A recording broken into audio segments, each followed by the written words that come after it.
Con respecto al órgano o entidad que en ocasiones son controlados por los gobiernos, también están incluidos. Y por último, uno de los aspectos del panel anterior fue a qué exento aplica el derecho de acceso a la información para la información que obra no en manos del Estado, sino en manos de entidades privadas. Y en este caso también la ley modelo aplica a entidades privadas en ciertas circunstancias. En primer lugar, cuando estas empresas privadas reciben fondos o beneficios públicos. Y segundo, cuando desempeñan funciones y servicios públicos. En esas dos ocasiones, inclusive las organizaciones privadas están sujetas al alcance de la ley modelo. Ahora, ¿qué significa tener el derecho de acceso?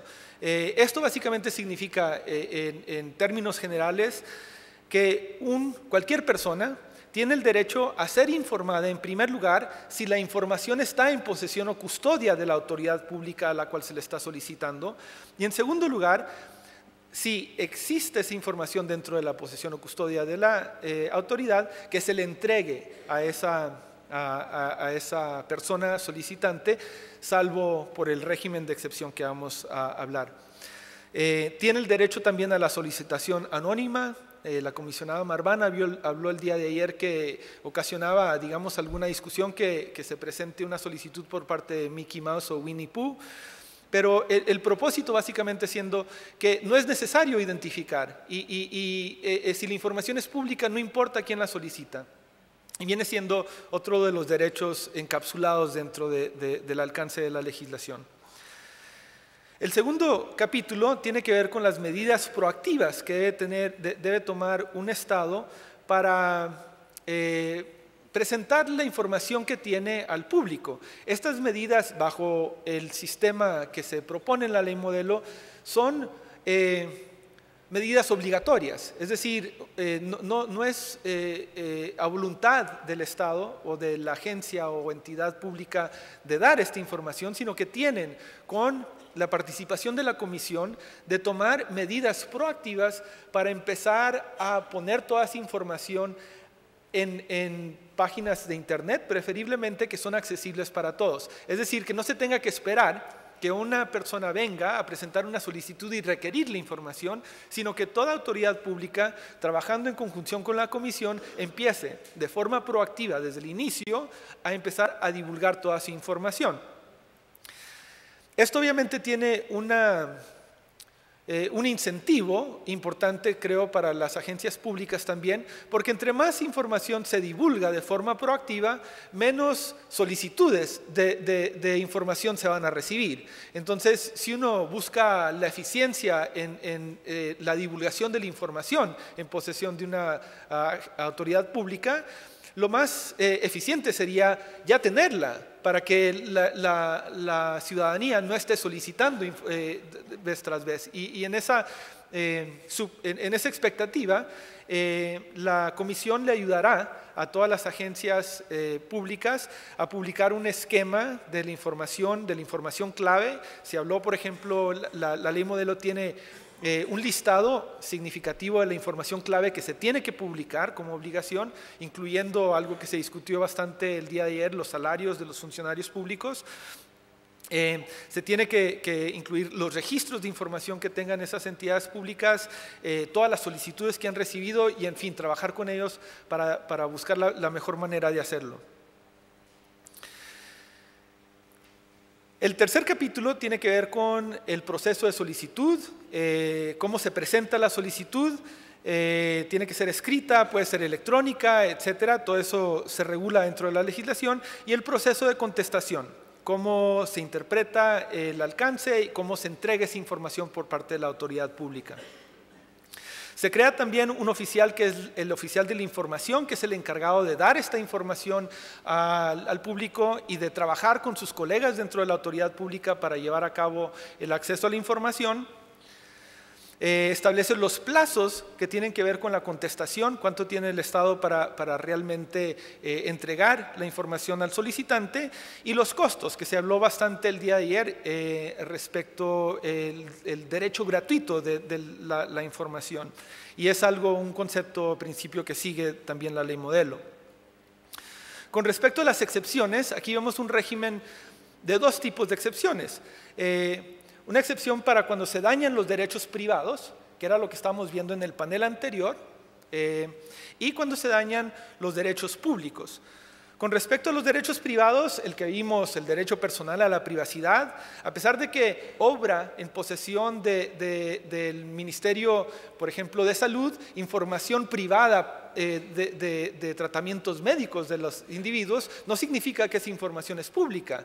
Significa que hay una excepción que implica que el ciudadano tiene el derecho de que esa información no se divulgue, y por medio de esta excepción protege a esos individuos de esa divulgación. Lo mismo con los intereses comerciales y económicos de los actores o personas morales. Con respecto a los derechos públicos, aquí tenemos obviamente también un listado significativo de los derechos que son protegidos, y solamente se protegen cuando el daño sería significativo a esos derechos. El listado básicamente tiene que ver con las cuestiones que vemos realmente en general: la seguridad pública, la defensa nacional, el desarrollo de políticas públicas. Ustedes pueden ver también en el capítulo de la guía de implementación de la OEA, que da una explicación mucho más en detalle respecto a cada uno de estos intereses. Ahora, aunque se cumplen con todos los requisitos del interés público, también es importante que el interés de proteger o de reservar esa información sea superior al interés público. Entonces, al final de todo ese cálculo, tiene que hacerse un nuevo cálculo para ver si aún el interés público tiene una primacía sobre la excepción, y en ese caso, la comisión determinaría que, a pesar de que ser sujeta a una excepción, esta información aún así es divulgable. El capítulo 5 habla de las apelaciones. Hay un sistema de apelación interna, es decir, dentro de la misma autoridad pública, una apelación externa de la comisión u otro cuerpo que tenga esa función, una revisión judicial eventualmente si la comisión no resuelve, y finalmente está el sistema interamericano de derechos humanos como una última instancia. La apelación interna es voluntaria, no es necesaria. Un solicitante, si no se le entrega la información, puede ir directamente a una apelación externa, pero se le proporciona esta posibilidad. Y la apelación externa entonces ya es mucho más formal. Dentro de la comisión se establece el derecho a la apelación, se establece el contenido, qué es lo que debe ser, cómo debe ser la formalidad de la presentación, el proceso, el plazo en el cual se tiene que dar contestación, el tipo de decisiones que puede una comisión, por ejemplo, expedir, y finalmente un punto que mencionó ayer Miriam Nisbet respecto a la mediación, que viene siendo cada vez una herramienta muy importante que deben de irse incorporando en las distintas labores de una comisión en resolver este tipo de cuestiones. La revisión judicial, obviamente hay un derecho eventual a los tribunales. Con respecto a la carga de la prueba, es necesario mencionar solamente que la carga de la prueba siempre está sobre el Estado. Es decir, el solicitante no es el que tiene que comprobar que la información está reservada o que debe ser liberada, sino que la carga es del Estado de poder comprobar que hay una excepción o que la información no debe estar divulgada. El capítulo 7 habla de la comisión, la creación de la comisión de información, cuáles son los requisitos de establecimiento, autonomía, el presupuesto, cómo se integran los comisionados, de dónde tienen que venir, cómo es el proceso de nominación y, bueno, eventualmente las facultades que tiene la comisión. Finalmente, con respecto al capítulo 7, tenemos actividades de promoción mismas que se requieren dentro de la legislación modelo.